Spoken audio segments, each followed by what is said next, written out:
the promises we make and the promises we break. A wise person said, some people ask, who am I?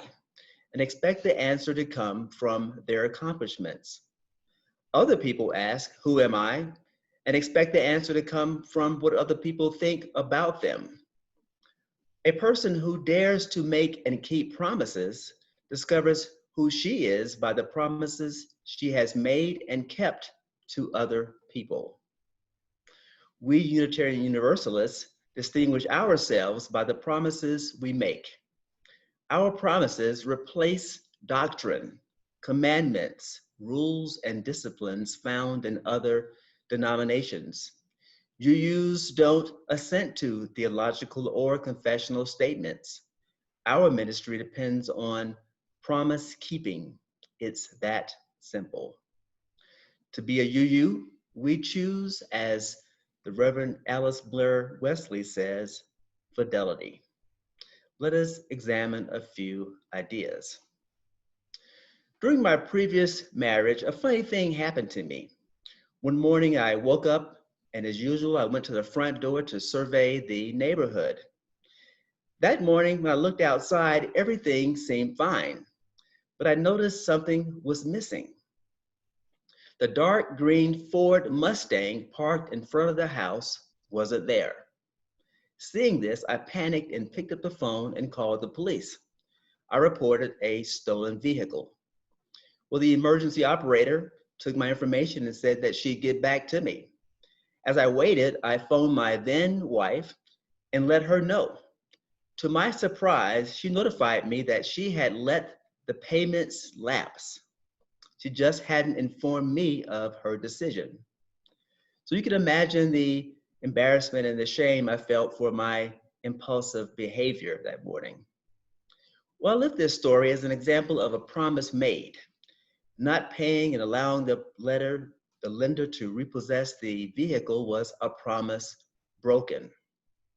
Credit represents a covenant or an agreement that we will part ways with our money to preserve our future.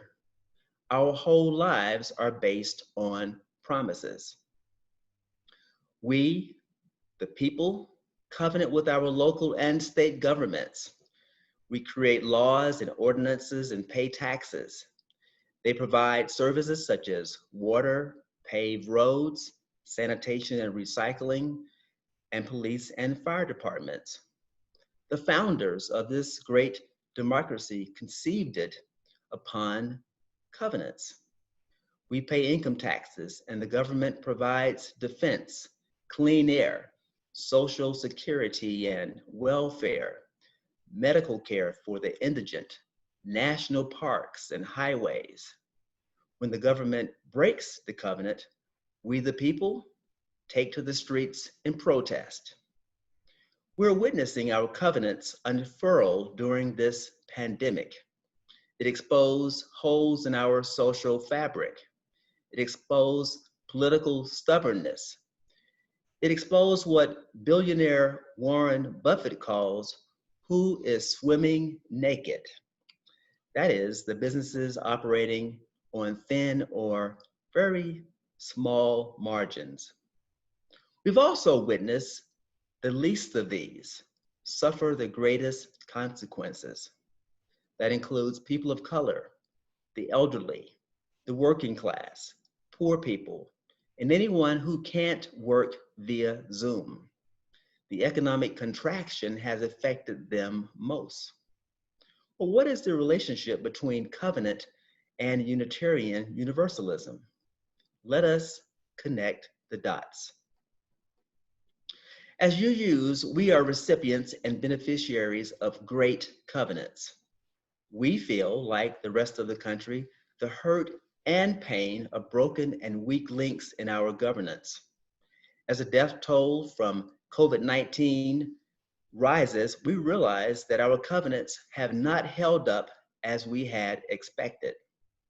And UUs around the country are grappling with the promises that we've made. During this redeeming time, filled with racial and economic strife, political uncertainty, we have time to reflect on how we keep covenant with one another, people of color, the elderly, the poor, working class Americans, and everyone who can't afford to work from home. And I pray that each of us is discerning our contribution to said covenants and contemplating ways that we can individually and collectively make repairs. Covenants stand at the core of UU identity. There are no doctrines, bishops, or authorities saying how it will be here. And that sometimes results in a lack of accountability in UU congregations, except expulsion from congregational life or the ministry in some extreme cases. That means that we must commit to promise keeping on our own accord.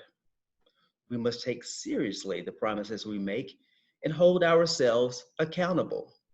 It's the only path to beloved community and accomplishing our mission.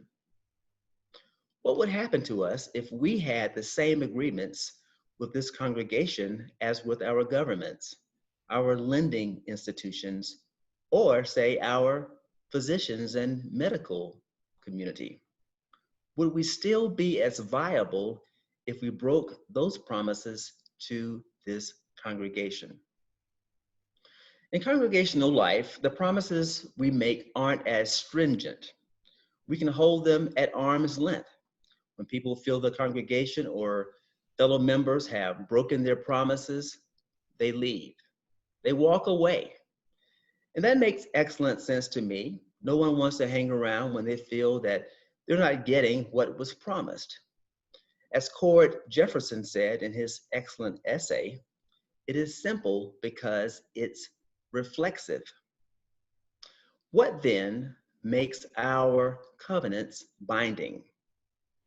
The retired UUA minister, the Reverend Alice Blair Wesley, writes, and I quote, "Our covenant is simply," there's that word again, "our promise that we shall together seek truth and support one another as we dare, whatever the cost, to live by the truth we cannot help believing we have found at any particular time, and to support one another in doubt in those times when we can't find or can't decide on what the relevant truth is," end quote. I served for about 4 years as the chair of the UUA Commission on Appraisal, a study group elected by our General Assembly. And I learned some valuable or invaluable lessons during that work. Living out Wesley's definition of covenant and keeping promises is hard. It is excruciating at times. The commission has 9 members from various walks of life, socioeconomic circumstances, stages of life, race and ethnicity, and multiple perspectives on what Unitarian Universalism means. The people represent degrees of love and commitment to the work of Unitarian Universalism and have many interpretations of sacrifice needed to do this work. It was hard beyond belief to get our work done due to the differences. Sometimes our differences cause a complete breakdown in communication and team cohesion. People would quit without giving reason, leave with immense anger, and develop resentments toward the others. As Jefferson says, it's easy to revere tradition over people's feelings. People left behind on the commission would have to gather up the pieces and keep on moving. But many stayed, and the work remained hard and gritty, and often a slog. But we produce research, reports, and publish that work. It was some of the hardest work that I've done as a UU. But I learned that our covenants are only as good as our commitment to the movement and our ability to be selfless in the face of conflict and deep hurt and pain. And I also witnessed the great human quality of resilience. The people that I felt were most different than me were the ones I grew to have genuine love for in my heart. And one of them, Peter Candace, traveled here from South Carolina to speak at my installation last year. Peter and I worked through several hard, difficult, painful conversations and developed a covenant that went beyond our work on the commission. In fact, he and I were exchanging emails this week. But this is the nature of covenant, learning to put aside our self-interest and feelings for the greater good of our mission, movement, and commitment to live a life of love. Here's a story that you'll probably appreciate. Police Chief Richard Noble in Wascom, Wisconsin, accidentally drove past a stopped school bus with its emergency lights flashing. So Noble wrote himself a $235 ticket, docked himself 4 traffic points on his driving record, and paid the fine. Most people wouldn't have known about the officer's deed, but months after the ticket, a newspaper reporter discovered the record of Noble's ticket and fine. While on patrol, Noble said he had become distracted by a stopped dump truck. Worried a car approaching the truck might collide with it, he moved to the next lane to pass the truck and give the oncoming car more room to stop. That's when he realized that he was passing a stopped school bus in the far lane. But that didn't excuse breaking the law. The honest officer held himself accountable even when people weren't looking. That is the essence of covenant, keeping promises when no one is looking. Now, there's another piece of covenant that we're all familiar with, relationship. In addition to covenants we have with institutions, we also have covenants with people. And perhaps the strongest covenant is the one of a married couple, committed life partners, parent and child, and employer and employees. They simply don't walk away from each other when they are angry. Now, I know about anger. I walked around for years with an invariably large chip on my shoulder. And it took intense clinical work for me to work through it. Cord Jefferson, he's one of the writers on the HBO series, and he knows anger too. His grandfather cut off his mother for life because she married his father, a Black man. Still, his mother always loved her father and yearned for a relationship with him. He wrote his words in this lovely essay called On Kindness. It's easy to respond to a broken heart with a devastating comment, one that cuts so deeply because you know everything about the person to whom you're speaking, including the exact thing to say to crush them. It's simple because it's reflexive. Conversely, waking up each day and devoting yourself to being kind, even and especially the people who are not kind to you, is actually incredibly difficult. It is arduous and deliberate work, and the doing of it will at times make you feel small and foolish. I failed to say he's one of the writers on the show, The Watchmen, which won or has been nominated for 23 Emmy Awards this year.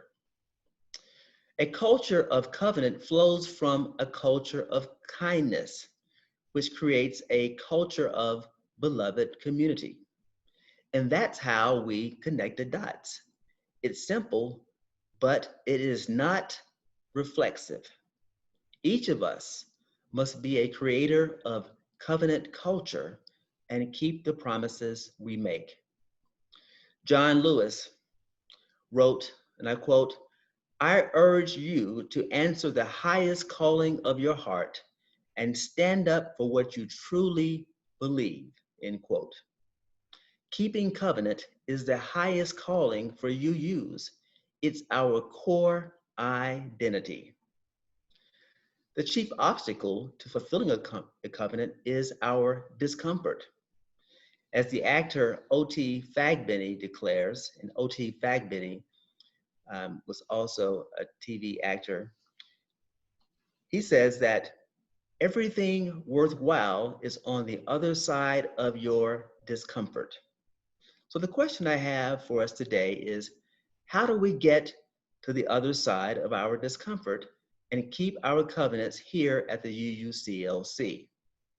Cord Jefferson wrote, "It is arduous and deliberate work, and the doing of it will at times make you feel small and foolish."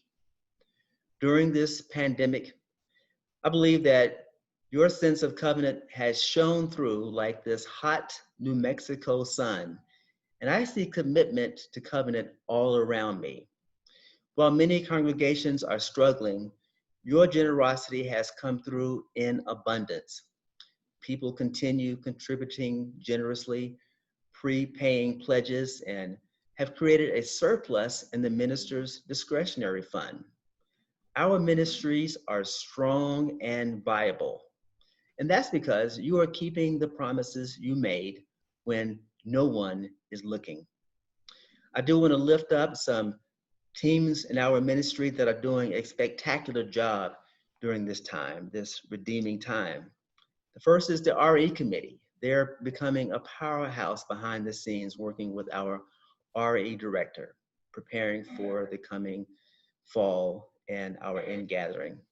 And then there's the eighth principal team, which is building great momentum and moving us forward in terms of multiculturalism and diversity and inclusion. Then our board is regenerating itself to propel us into the future.